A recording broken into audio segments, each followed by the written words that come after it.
Unámonos a la oración de Jesús. Padre nuestro que estás en el cielo, santificado sea tu nombre. Venga a nosotros tu reino. Hágase tu voluntad en la tierra como en el cielo. Danos hoy nuestro pan de cada día. Perdona nuestras ofensas, como también nosotros perdonamos a los que nos ofenden. No nos dejes caer en la tentación y líbranos del mal. En el nombre del Padre, y del Hijo, y del Espíritu Santo. Amén.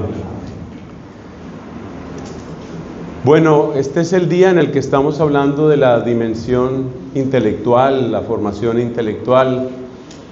Para muchos de nosotros, quizás es una etapa que se va quedando en el pasado. Además, las constantes presiones de la vida pastoral van dejando poca oportunidad para cultivar esa dimensión nuestra.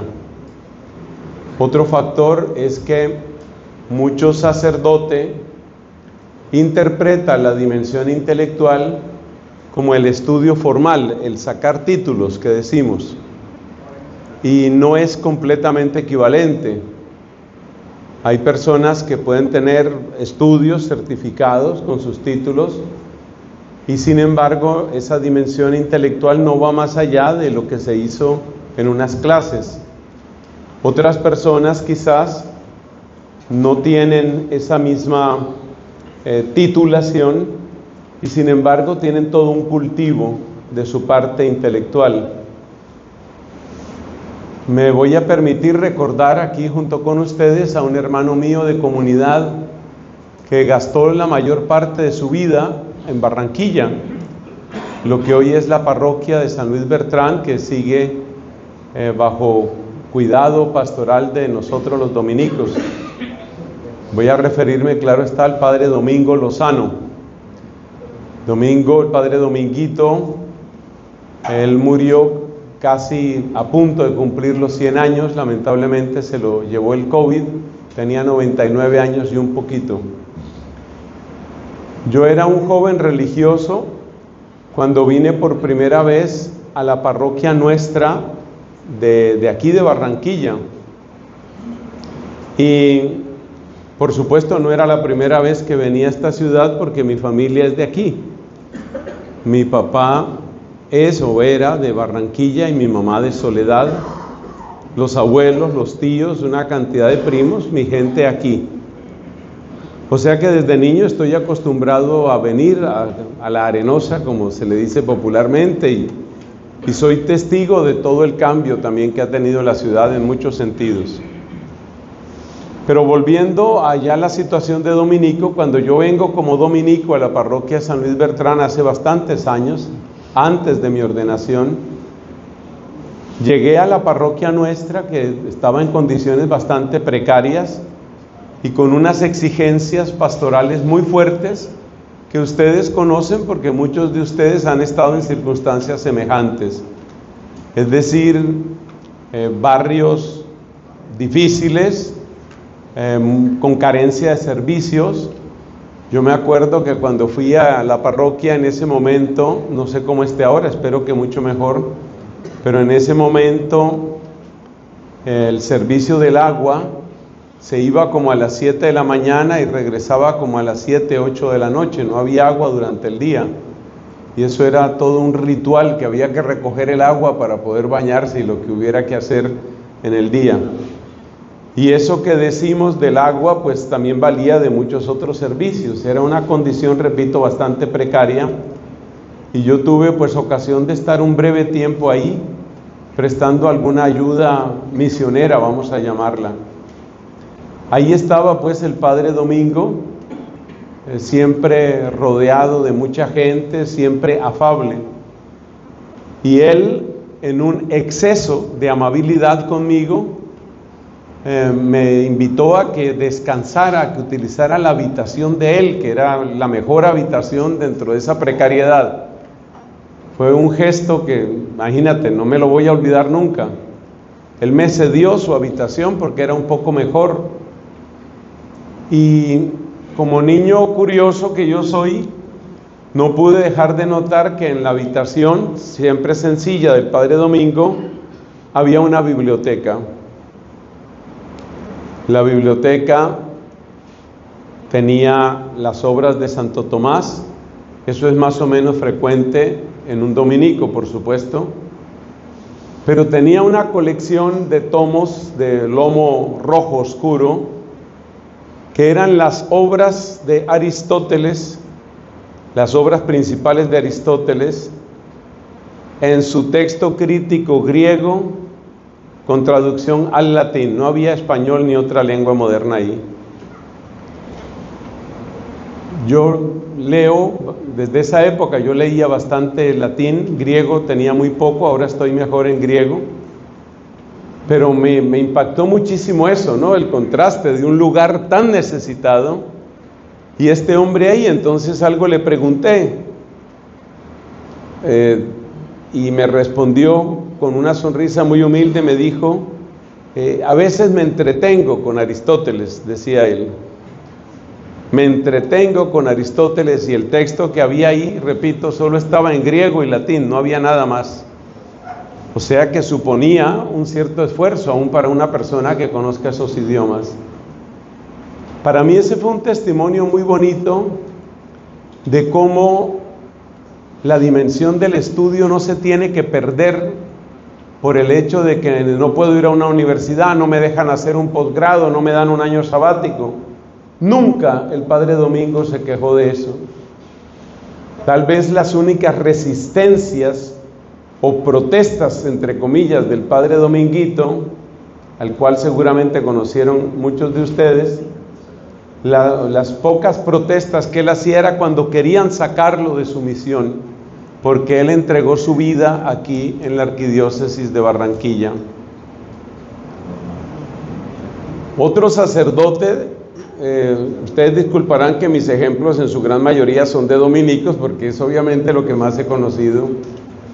Otro sacerdote que me impactó muchísimo, también un misionero, era el padre Ernesto Mora, al cual yo conocí desde que yo tenía 6 años de edad, es decir, año 1971, desde esa época yo lo conocí. En esa época él era un jovencísimo sacerdote. Él estuvo viviendo un tiempo fuera del país, regresó a Colombia, y él tenía una vocación de misionero inquebrantable. En la zona del Catatumbo, especialmente en la zona de la Gabarra, usted pregunta allá en el Catatumbo, en la Gabarra, lo recuerdan perfectamente, estuvo en 2 periodos allí, incluyendo momentos sumamente complicados cuando empezó a plagarse de una narcoguerrilla o narcoparamilitares, porque todos tienen que ver con el mundo narco ahí, y ahí estaba el padre. El padre Mora era fanático de Santo Tomás, y entonces él hacía lo que muchos de nosotros hacemos al estudiar, subrayar, sacar frases, pensamientos. Cargó para todas partes siempre la edición bilingüe de la Suma, esa edición que sacó en 16 tomos la BAC, la Biblioteca de Autores Cristianos, y siempre estudiaba a Santo Tomás, tanto en latín como en español. Pero a veces no encontraba tiempo, por supuesto, es comprensible, no encontraba tiempo para estudiar, porque no era solamente estar, por ejemplo, en la Gabarra, sino lo de costumbre. Estás ahí, pero tienes que atender muchas veredas, y esos viajes son largos, son complicados. Entonces lo que él hacía es que sacaba en papelitos, en fichas, sacaba las frases que le llamaban la atención de Tomás sobre lo que estuviera estudiando en ese momento. Me acuerdo, por ejemplo, que en una época le llamó mucho la atención la resurrección de Cristo estudiada por Santo Tomás. ¿Qué decía Tomás de Aquino sobre la resurrección de Cristo, la verdad del cuerpo resucitado del Señor? Y un día, cuando yo era seminarista, nos hizo una homilía en un lenguaje muy sencillo, pero supremamente profundo, sobre el cuerpo del resucitado, que era un tema que él había estudiado, así por pedacitos, por fichas. Y una vez me dijo, como con cierta timidez, con ese pudor que tiene la gente que es realmente humilde, me dijo que él utilizaba sus fichas pegándolas en el baño. Y entonces decía que cuando iba a lavarse la cara, cuando iba a afeitarse, ahí estaban las frases de Santo Tomás, porque él consideraba que esos eran como sus tesoros. Nunca acumuló dinero ni otras cosas. No porque yo lo diga, sino porque lo dice mucha gente. Del Padre Mora he escuchado una cantidad de testimonios de gente que dice, seguramente ese hombre era un santo. Y tenía cosas como esta que les estoy diciendo. Lo único que él coleccionaba eran las gemas de la teología en fichas, que por ahí pegaba en distintos lugares de la casa. Para mí esos dos sacerdotes y también otros que he conocido, también diocesanos, me acuerdo, Padre Ricaurte, allá en la diócesis de Duitama, otros que he conocido, me han mostrado que el estudio va mucho más allá de las universidades. Está bien, si sobre todo para servir dentro de la misma iglesia, está bien tener un título. Mi comunidad, por ejemplo, eso no fue algo que yo pedí. Mi comunidad pues me puso a estudiar hasta llegar al doctorado. Pero lo importante no es eso. Lo importante es que tengamos hambre de la palabra de Dios, hambre de Cristo. Si esa hambre fundamental está, lo demás va llegando. Hermanos, en nuestro tiempo es necesario el estudio. ¿Por qué? Porque vivimos unos tiempos de crispación, de extremismos, de polarización. Y la única manera de encontrar el equilibrio adecuado es a través de un sereno estudio, una ponderación. Rara vez la verdad está completamente de un lado o de otro. Precisamente este maestro, que es maestro de todos nosotros, Santo Tomás, él practicaba mucho eso, de buscar de un lado y del otro. Fíjate que los artículos de la Suma Teológica son así. Toma siempre un extremo y el otro. Empieza diciendo, parece que, pero en contra está esto otro. Está siempre estudiando y buscando cuál es la mejor respuesta. En muchas oportunidades la mejor respuesta está en una de las dos opiniones, pero también con frecuencia tiene que decir, se puede afirmar esto, pero aquí hay que distinguir. Ese verbo es muy preferido por Tomás y por otros maestros medievales. Hay que distinguir tal cosa, tal otra cosa. Así que el estudio es necesario para evitar los extremismos. Hay que tener cuidado porque en nuestra época se van acentuando ciertos extremismos. Extremismos que vuelven a la iglesia un campo de batalla permanente. Algunos de los jóvenes, eso me lo he encontrado más en otros países que aquí en Colombia, pero supongo que también nos está pasando ya. Algunos de los jóvenes toman posturas bastante radicales en términos de lo que se suele llamar conservadurismo, tradición. Y por supuesto que la iglesia vive de la palabra, de la tradición y del magisterio. Pero si uno enfatiza demasiado solo el aspecto de la tradición, hay un momento en el que se vuelve imposible dialogar con esa persona. En otro país, prefiero no decir el lugar, me encontré con esa situación. Yo estaba hospedado en un convento de varones y había un joven bastante radical en sus posturas que no creía en la concelebración. No creía en la concelebración, al estilo Lefebvre y ese tipo de postura. Y por consiguiente, como se suele celebrar entre los religiosos, misa conventual que se llama, él asistía pero no concelebraba. Él asistía, comulgaba como si fuera un laico. Entonces, vamos volviendo poco a poco a la iglesia como un terreno de constante tensión y de constante pelea. Eso nos hace muchísimo daño a todos. Por supuesto, como siempre, los más afectados siempre van a ser los más pequeños, nuestro pueblo humilde, nuestro pueblo pobre y humilde. Es el que resulta confundido, es el que resulta sin alimento por eso. También se dan las otras posturas. Una vez le preguntaban a Chesterton, Gilbert Chesterton, que es de los autores católicos más citados del siglo XX, un laico supremamente brillante. Lo que ustedes lean de Chesterton no tiene desperdicio, muy bueno. Le preguntaban a Chesterton sobre por qué había dejado el anglicanismo para volverse católico. Y entonces él decía, es que entre los católicos hay un solo papa, haciendo referencia a que en el mundo protestante cada uno se convierte en una especie de papa porque tiene su propio dogma, tiene su propia opinión. Entonces, el estudio nos ayuda a tener posiciones mucho más ponderadas y a preguntarnos siempre en qué tiene razón el otro. Ese que me parece tan radical, ¿en qué tiene razón?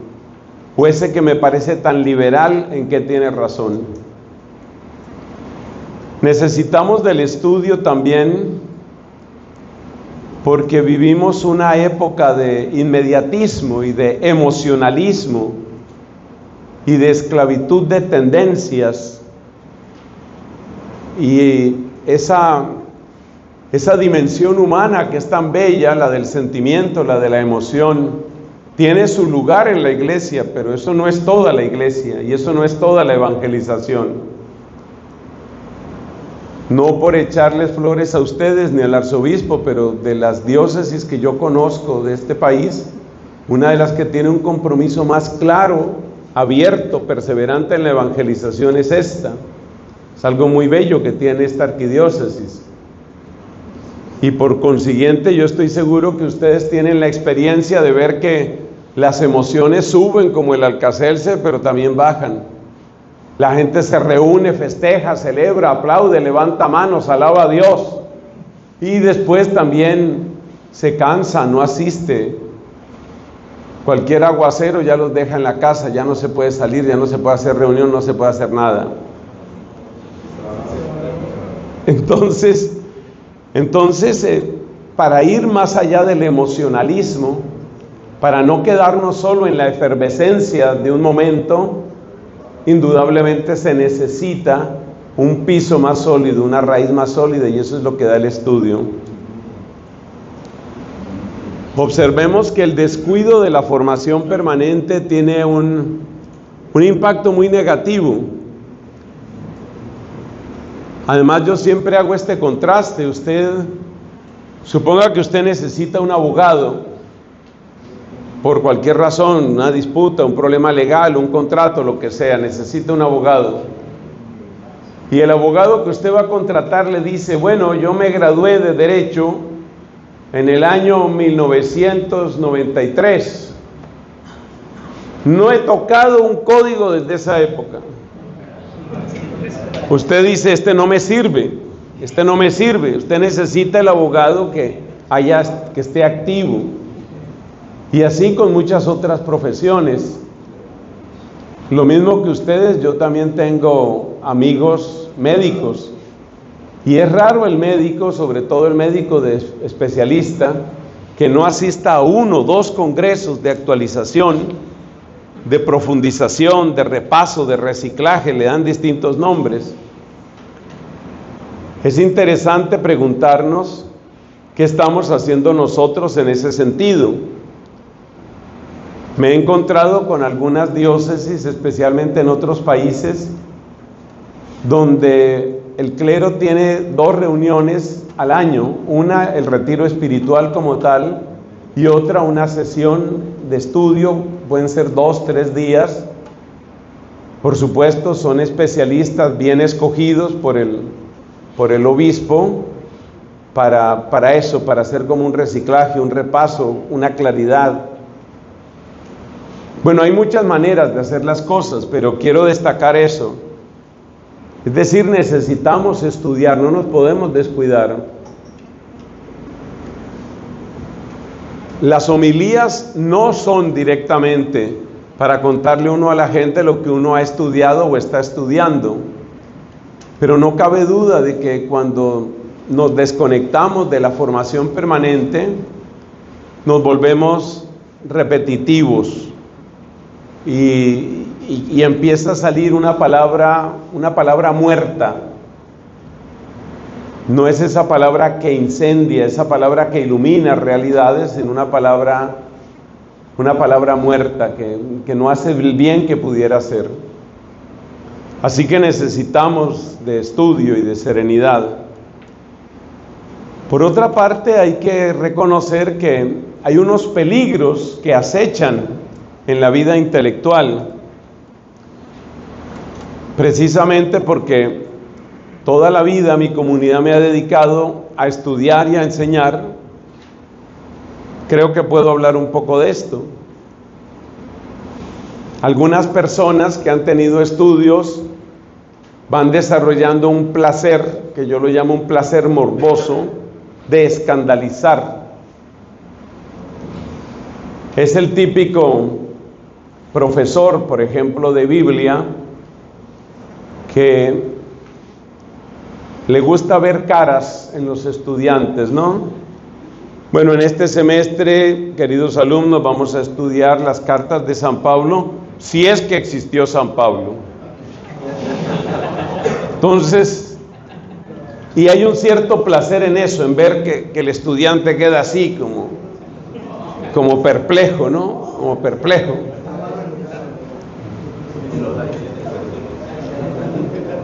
Si usted lo examina bien, la labor de un predicador, la labor de un docente, la labor de un profesor, bien llevada, es una labor de una humildad muy grande.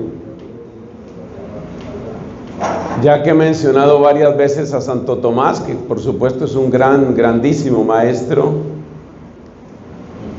se ha notado que la única vez que Santo Tomás dijo algo sobre sí mismo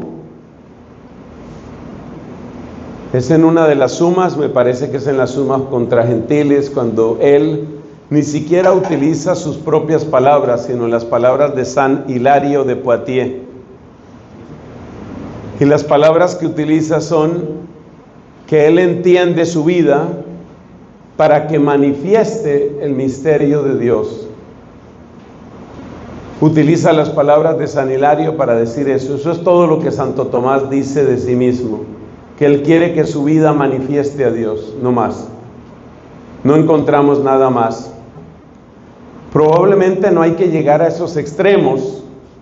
En nuestra época se aprecia mucho el testimonio en primera persona. Pero lo que quiero destacar con esto de Tomás es que la persona que tiene un placer en escandalizar, o la persona que trata de demostrar a toda costa que está actualizado, que utiliza el último lenguaje, lo que está en tendencia, lo que está en moda, está en el último lenguaje. Fíjate que detrás de todo eso finalmente lo que hay es ego, un deseo de mostrarse.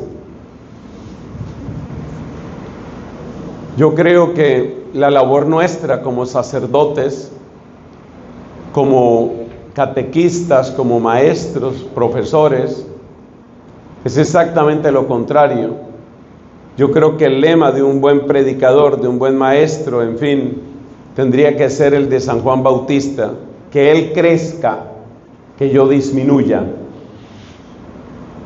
Si lo que queda a mis estudiantes es mi yo inflamado, hinchado, para que se vea que yo sí soy el moderno o el erudito, o el que más sabe, el más audaz, eso no les sirve a ellos, eso no rescata a nadie. Nelson no rescata a nadie. El que rescata, el que ilumina, el que vale es Cristo. Y por eso es muy importante que nuestro estudio esté marcado por una muy profunda humildad. Aprendemos para servir. Las constituciones nuestras, las de los dominicos, dicen eso abiertamente. Todo nuestro estudio está enderezado a la salvación de las almas. Entonces hay peligros que acechan al estudio mismo. También hay un cierto sentido de escuela. Yo soy profesor de cátedra actualmente, profesor de cátedra en la Universidad Santo Tomás, en la Facultad de Teología. Y alcanzo a ver el peligro que hay en eso de pertenecer al grupo, ¿no? El grupo de docentes, porque a veces uno se vuelve tan respetuoso del grupo que se va creando una cierta sensación de club. Me parece que eran más libres en la Edad Media, paradójicamente, porque siempre se dice que la Edad Media era oscurantista. En la Edad Media la gente se decía las cosas de frente: mira, no estoy de acuerdo contigo por esto, esto y esto otro. Hubo una época en que se presentó una disputa entre los diocesanos y los religiosos en la Universidad de París. Y un diocesano que se llamaba Sigerio de Brabante escribió y difundió, diríamos nosotros, un artículo diciendo por qué había que sacar a los frailes. En ese momento éramos dominicos y franciscanos en la Universidad de París. Y entonces, por seguir con Santo Tomás, estamos en el día del estudio, Santo Tomás escribe una obra, un opúsculo, un artículo diríamos hoy, que igual lo difunde diciendo: contra aquellos que impugnan la presencia de los frailes en la Universidad de París. Pero eran cosas que se hacían abiertamente. Lo interesante es ver que ese sistema funcionaba, es decir, la gente no terminaba apuñaleada ni cosas de esas. Yo creo que a veces nosotros estamos pecando en nuestra época de una especie de respeto humano. Hay cosas que no se pueden decir, se nos van volviendo algunos temas como tabúes. Y hay que tener en cuenta que cuando San Buenaventura y Santo Tomás se oponen a Sigerio de Brabante, realmente el problema iba hasta el obispo, porque el obispo tampoco estaba muy de acuerdo con lo que se estaba enseñando en ese momento. Básicamente la disputa tenía que ver con Aristóteles y con otras cosas. Pero lo que quiero destacar es el desacuerdo respetuoso. El estudio bien llevado no excluye el desacuerdo. En una iglesia en la que no es posible establecer un desacuerdo respetuoso, pues quiere decir que lo único que hay es un totalitarismo. Hay un régimen de mordaza. Es importante que nosotros, a través del estudio, formemos una cultura no del insulto, ni de la descalificación, ni de la cancelación. Esos son males de nuestro tiempo, y precisamente se llega a la cultura del insulto, la descalificación y la cancelación porque hemos perdido la cultura del diálogo abierto, franco, que incluye, por supuesto, desacuerdo, un desacuerdo respetuoso y con argumentos. El estudio lo necesitamos entonces. Digamos algunas propuestas para mejorar ese aspecto intelectual. Yo quiero recordar aquí un texto de San Pablo, muy conocido, 2 Timoteo 4, del 1 al 5. En presencia de Dios y de Cristo Jesús, que ha de venir en su reino y que juzgará a los vivos y a los muertos, te doy este solemne encargo. Segunda Timoteo 4, del 1 al 5. Predica la palabra, persiste en hacerlo, sea o no sea oportuno. Corrige, reprende y anima con mucha paciencia, sin dejar de enseñar, porque llegará el tiempo en que no van a tolerar la sana doctrina, sino que llevados de sus propios deseos, se rodearán de maestros que les digan las fantasías que quieren oír. Permítanme que repita ese versículo tercero, 2 Timoteo capítulo 4, voy a volver a leer el versículo 3. Llegará el tiempo en que no van a tolerar la sana doctrina, sino que llevados de sus propios deseos, se rodearán de maestros que les digan las fantasías que quieren oír. Dejarán de escuchar la verdad y se volverán a los mitos.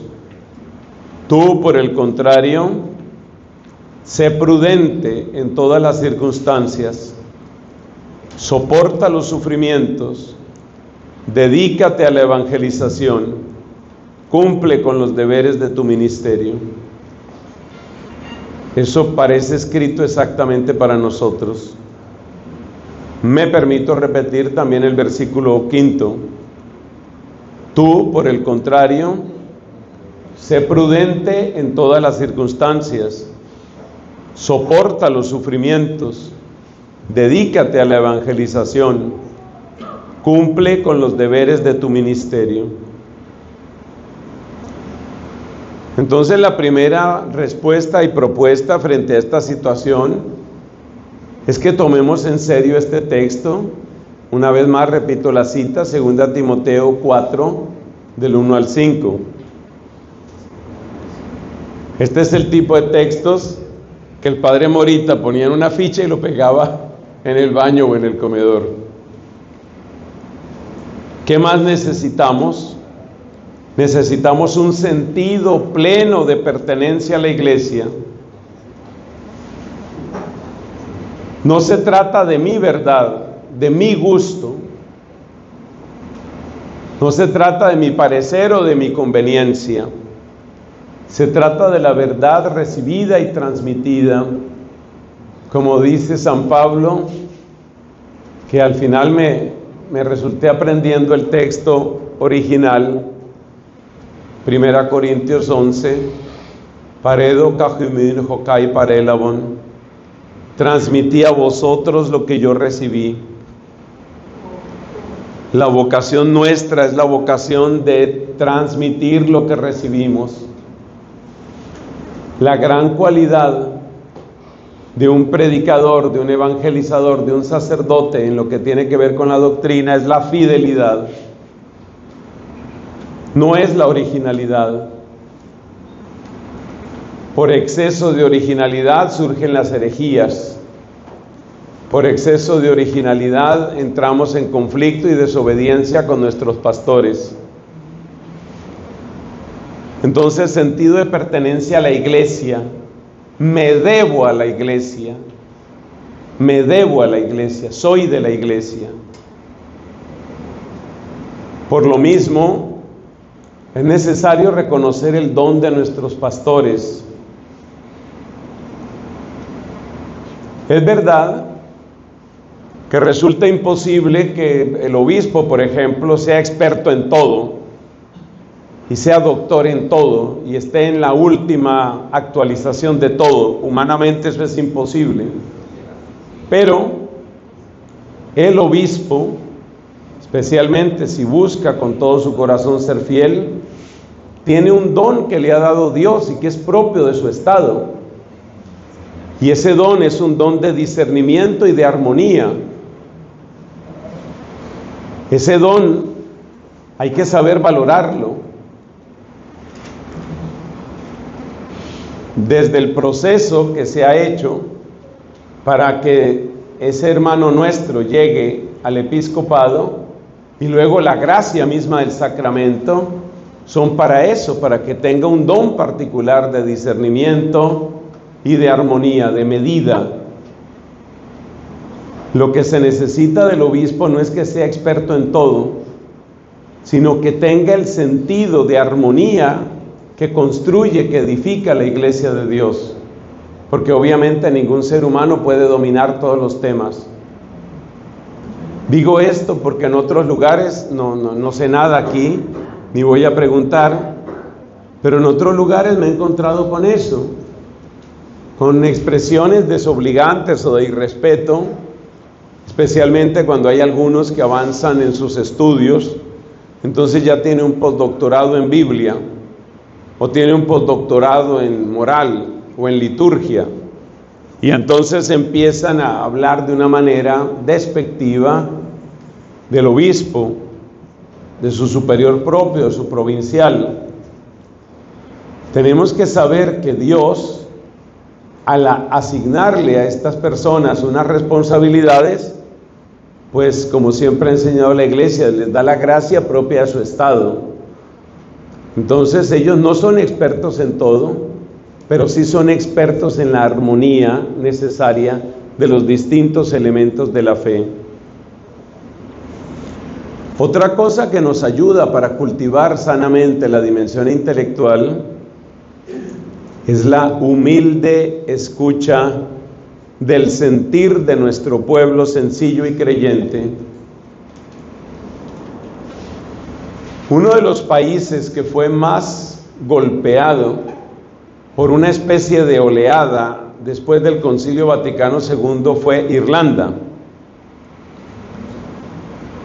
En general, Europa recibió unos coletazos muy fuertes en la época posconciliar, no en todas partes, pero en algunos lugares sí. ¿A qué me refiero? Una vez me mostraban, como les conté, yo estaba hospedado allá en un convento de dominicos, me mostraban fotos de cómo era una cierta iglesia.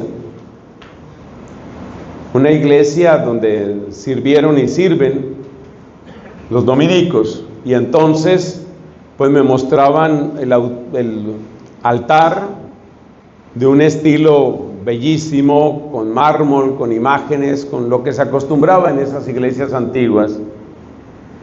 Llegó el posconcilio y entonces acabaron prácticamente con todo eso. Eso es conocido, esa época es conocida en Irlanda como the stripping of the altars, algo así como el desnudar o destruir de los altares. Y lo dramático para muchas personas que ya son muy mayores en este momento, pero yo alcancé a escuchar eso, lo doloroso para ellos es que decían, la gente les suplicaba a los sacerdotes, no dañe eso, no dañe eso, no destruya eso. Pero el sacerdote tomaba una posición así radical porque necesitamos menos imágenes. Fue una época un poco compleja y hubo cosas buenas y también cosas no tan buenas. Pero estoy trayendo a colación esa imagen, o ese recuerdo, perdón, para decir que nuestro pueblo también tiene sensibilidad.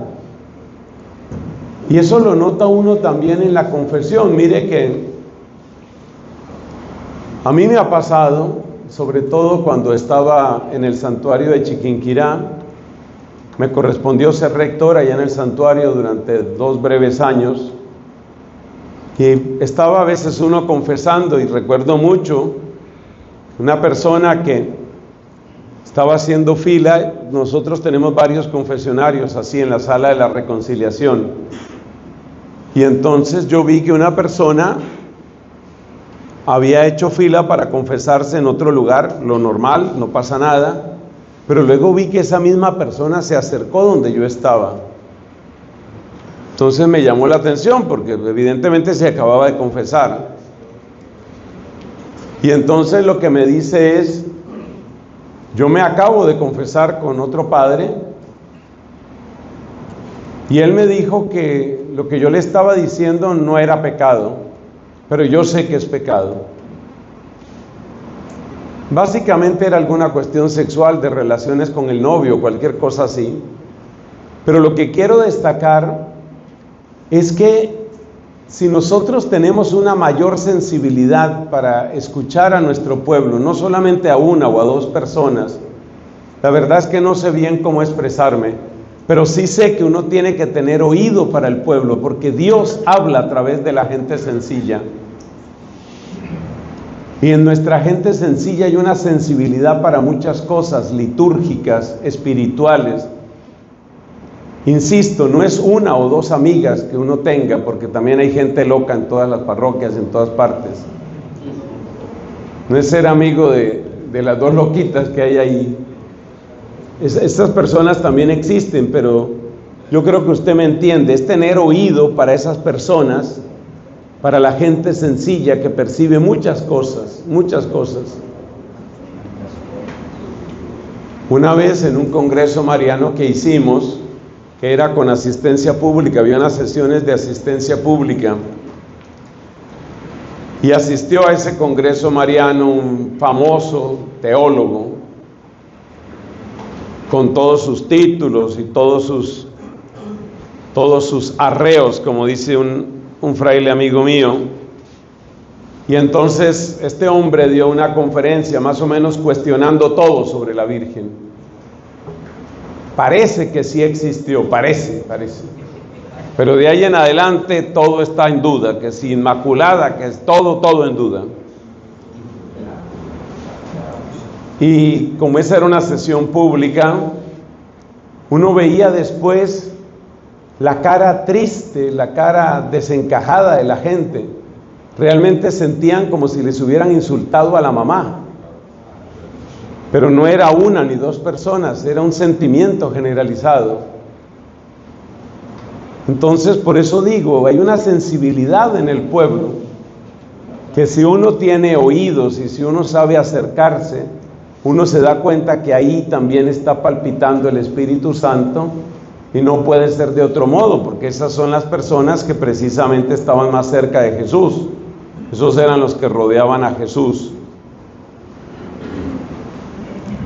Bueno, vamos a terminar mencionando algunas cuestiones actuales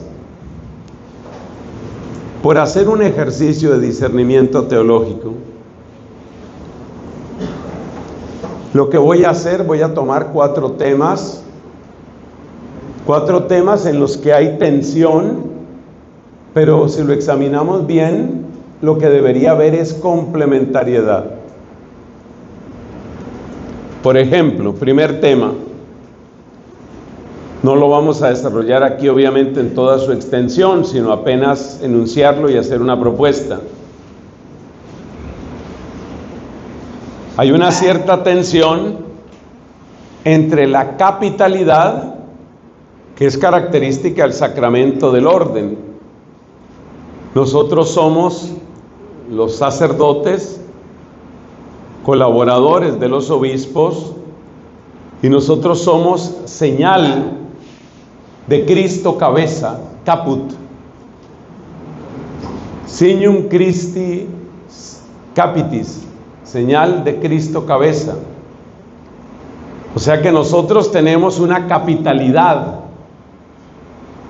y somos presencia de Cristo cabeza, pero al mismo tiempo la iglesia es pueblo que camina, donde todas las voces tienen su importancia. Eso es lo que ha destacado el sínodo.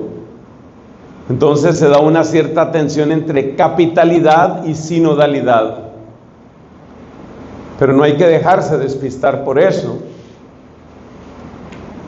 El problema de la capitalidad no es que seamos signo de Cristo cabeza. Ser señales de Cristo cabeza es algo maravilloso y es necesario para la iglesia. El problema está cuando caemos en una arrogancia narcisista, cuando nos volvemos autoritarios, cuando no, más que tener autoridad tenemos autoritarismo. Ese sí es el problema. El problema no es ser cabeza. La gente ama que tengamos autoridad y que se vea una ruta y que seamos líderes. Eso no le disgusta a la gente.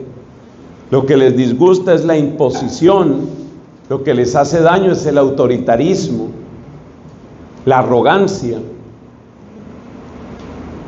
Que haya diálogo, que se escuchen las voces, eso es bueno. El problema está no en la sinodalidad. Ya hay gente que está en guerra total con la sinodalidad, creo que toca saberla entender. El problema no es la sinodalidad, el problema es la pusilanimidad relativista, por ejemplo, en forma de democracia, porque hay gente que ha estado empujando desde hace mucho tiempo para que la iglesia se vuelva una democracia. Tal vez el nombre más famoso de los últimos tiempos, ya falleció, es el teólogo suizo Hans Küng. Hans Küng, hasta el último momento, él decía que los obispos tenían que ser por votación popular. Entonces, bien entendidas, la capitalidad y la sinodalidad son una dialéctica saludable, porque estamos hablando de comunidades cristianas que tienen un liderazgo claro, hay una autoridad, pero es una autoridad que escucha y que promueve que haya escucha, que es la esencia misma de la sinodalidad.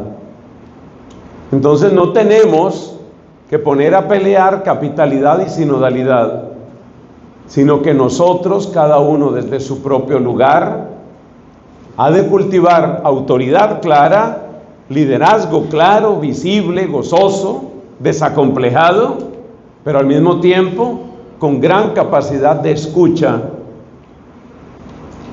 Con esto que tantas veces nos ha dicho el Papa Francisco, esta pregunta: ¿quién se está quedando por fuera?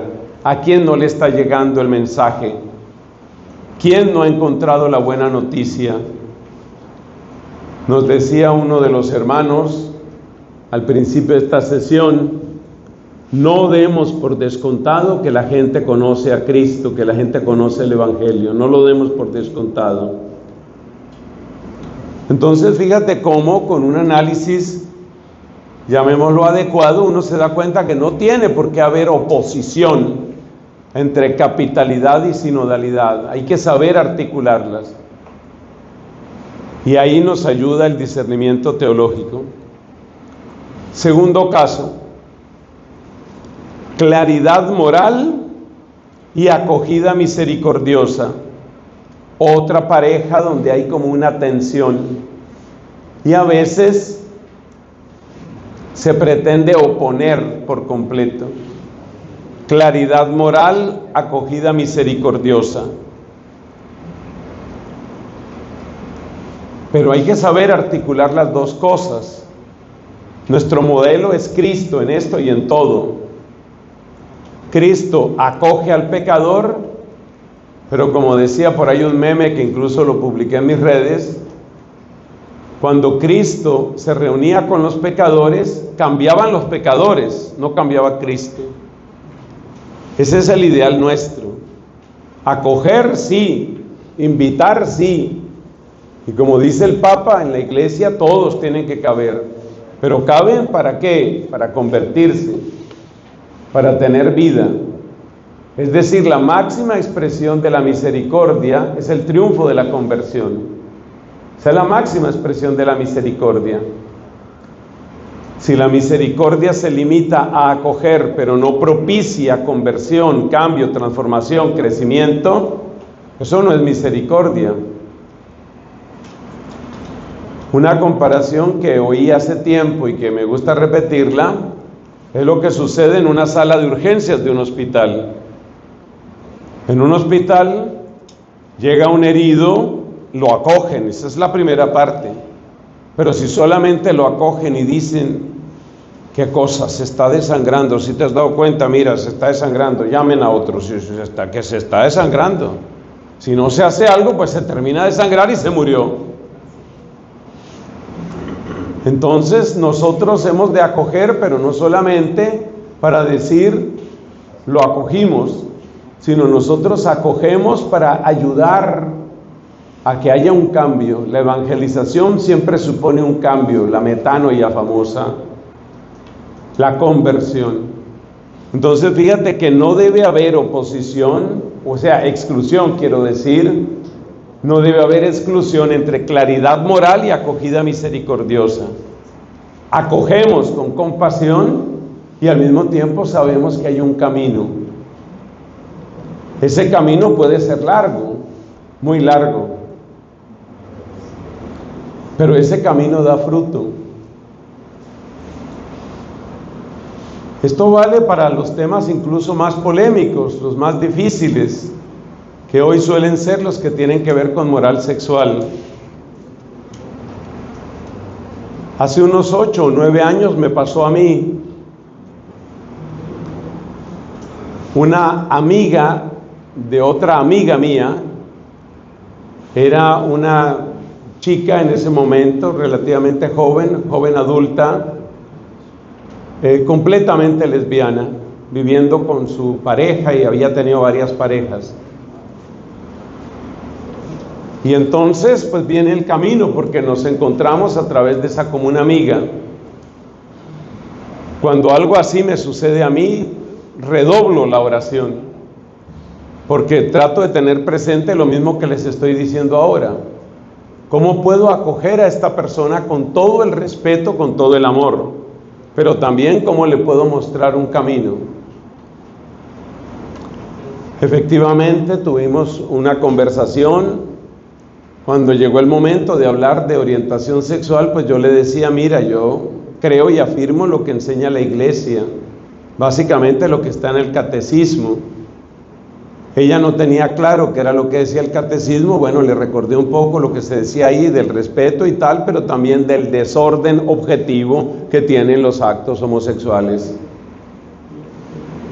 Poco tiempo después de eso, ella se apartó del grupo de oración, una comunidad, una pequeña comunidad de evangelización y de oración que yo acompaño allá en Bogotá, que se llama Familia Espiritual. Ella se apartó de eso. Y se apartó de eso porque se sentía atacada, se sentía mal, bueno, se retiró. Y siguió su vida con otras parejas. Uno ora, uno trata de hacer las cosas bien. Siempre le queda a uno el dolor de que una persona así se retire. Pero para gran sorpresa mía, esta persona después de dar vueltas regresó. Y regresó al mismo grupo. Y regresó a hablar conmigo, que para mí fue una gran sorpresa, porque yo realmente no le di ninguna esperanza de que yo iba a cambiar la postura que tengo, que no es mía, porque no es algo que yo me invento, es la postura que enseña la iglesia oficialmente. Bueno, y sigue el camino de esta muchacha. Es un testimonio que he contado varias veces. Tal vez alguno de ustedes me lo haya escuchado ya. Después de ese reencuentro, en un año determinado, llega la fiesta del Día del Padre. Y llega ella a mi convento con un regalo para mí. Y me dice, es la primera vez que le regalo algo a un varón. Ella no tuvo papá, el papá abandonó. Ustedes saben que con mucha frecuencia esas cosas tienen impacto en la afectividad de la gente. A mí me conmovió mucho que me diera ese regalo, un pisapapeles, alguna cosa me regaló. Y siguió acercándose. Anteayer, para hacerle la historia corta, ella dejó esa vida. No hace mucho, hace unos meses me dijo, yo no tengo mucha esperanza de enamorarme de un hombre, pero sí tengo clara una cosa, no quiero enamorarme de mujer y no quiero convivir con mujer. Que es básicamente lo que enseña la iglesia al respecto. Incluso se habla de la heroica castidad que puede suponer eso para esas personas. Pero esta mujer no está viviendo su castidad de una manera amargada o reprimida, sino con gozo y en espíritu de servicio. Y ayer o anteayer me mandó un mensaje solamente para decirme gracias por existir, gracias por ser sacerdote. A veces Dios le da a uno esas alegrías, le da a uno esos consuelos. O sea que hay que acoger misericordiosamente No hay que lastimar a la gente, no hay que humillar a la gente, no hay que burlarse, jamás. Pero si nosotros vamos mostrando la ruta con caridad, con paciencia, eso da fruto también. Sobre todo porque muchas de estas personas, como ya ustedes se dan cuenta por esta historia, tienen todo un recorrido de vacíos emocionales y de heridas de las que hablábamos el primer día. Otra tensión se da entre solemnidad litúrgica y cercanía a nuestro pueblo. Para algunas personas, la solemnidad litúrgica es casi como una especie de absoluto. Yo estuve en una misión en Estados Unidos donde pasó, ténganme paciencia porque tengo que contarles esto, donde me pasó esta historia. Esta es una parroquia de clase media baja en Estados Unidos. Y pues tiene un salón parroquial y tiene el templo. Yo fui allá para una misión con hispanos. Cuando llega el día domingo, no, el día sábado fue eso. Cuando llega el día sábado, resulta que no se podía celebrar la misa con los hispanos en el templo, porque los horarios de misa en inglés ya llenaban el tiempo del templo. Entonces no se podía en el templo. Entonces le pedimos al sacerdote para que la gente no se quedara sin misa, aunque no era domingo, era sábado, para que la gente no se quedara sin misa en ese día de oración, de predicación. Le pedimos al sacerdote que queríamos celebrar en el salón parroquial. Respuesta: no se puede celebrar en el salón parroquial porque no es un lugar litúrgicamente adecuado. Mejor que se queden sin misa. Que se queden sin misa porque vamos a respetar la liturgia. Y de nuevo, o sea, ¿yo qué podía hacer ahí? O sea, yo soy un visitante. Y él manda decir, él no aparece, él manda decir, no se celebra misa en el salón parroquial porque no tiene las condiciones litúrgicas. Una mesa no es un altar y todo ese tipo de explicaciones. Oiga, y ver uno la cara de frustración y de tristeza de estos pobres migrantes. Y me decía uno, definitivamente nosotros somos de segunda clase aquí. Entonces fíjate que uno puede absolutizar la parte litúrgica hasta esos extremos. No hay misa porque no hay condiciones. Gracias a Dios el domingo sí nos permitieron celebrar en la iglesia. Gracias a Dios. Pero como hay tanto desorden en las misas de hispanos, el padre se fue de la parroquia. No saludó a nadie porque la misa de los hispanos es desordenada. No tiene la música adecuada. Esas cosas pasan. Esos extremos se dan. Entonces yo me fui de la parroquia sin poder siquiera darle la mano al padre, porque él se fue para que allá quedara, en esa profanación, quedara el templo. A esos extremos se llega. Pero también es verdad que hay otros extremos, que son las misas en carnaval, y ustedes han visto fotos de todo eso.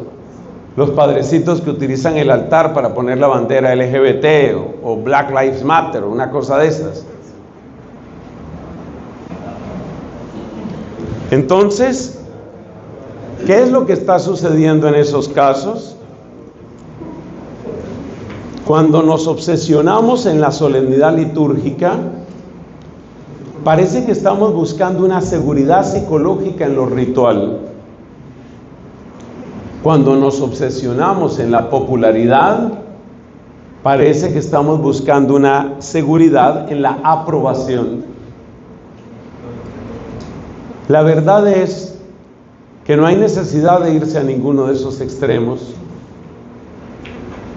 Con sencillez, con espíritu de caridad, con infinito respeto hacia el misterio de Cristo y con infinito respeto hacia los templos del Espíritu que son nuestros hermanos, se puede y se debe celebrar la liturgia.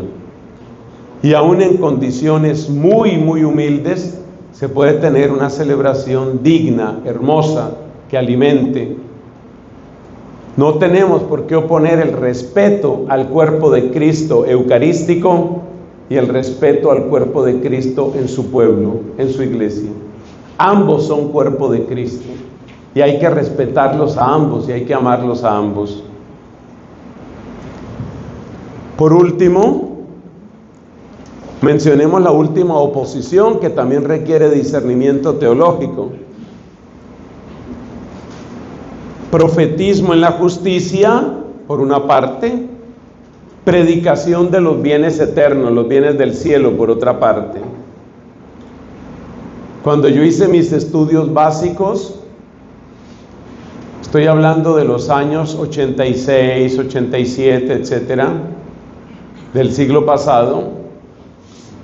Cuando yo hice esos estudios, estaba en pleno furor la teología de la liberación. Y en aquella época la palabra cielo estaba casi prohibida. El que hablaba del cielo estaba escapando de las realidades de la tierra.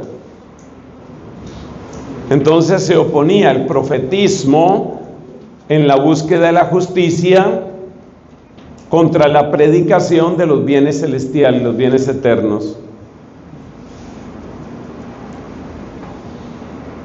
Sobre esto hay un texto que es la mejor respuesta, que está en Gaudium et Spes y que aparece en el oficio de lectura, pero no me acuerdo en qué día, no es difícil encontrarlo.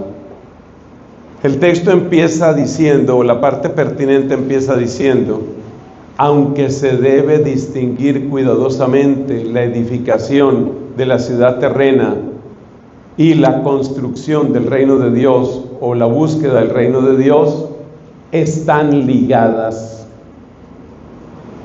¿Y cuál es la liga? ¿Cuál es la conexión entre la búsqueda de la justicia y la llegada del reino de Dios? La búsqueda, la conexión está en la misma caridad. Ese es Cristo.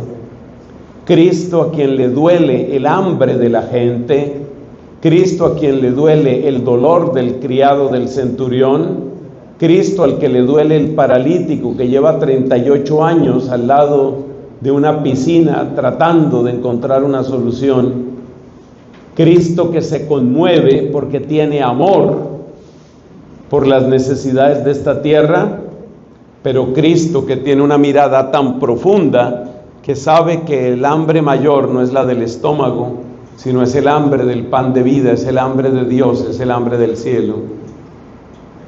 Lo mismo nos corresponde a nosotros, una profunda sensibilidad por las necesidades de nuestra gente, pero una sensibilidad que llegue hasta el fondo, hasta el hambre más profunda, que ya no es hambre de vivienda o de pan o de educación, sino hambre de eternidad, hambre de cielo. Bueno, he querido compartir con ustedes estos temas como un pequeñito ejercicio de discernimiento teológico y sobre todo para que evitemos extremos que no hay por qué buscarlos ni quedarnos en ellos. Gloria al Padre, al Hijo y al Espíritu Santo.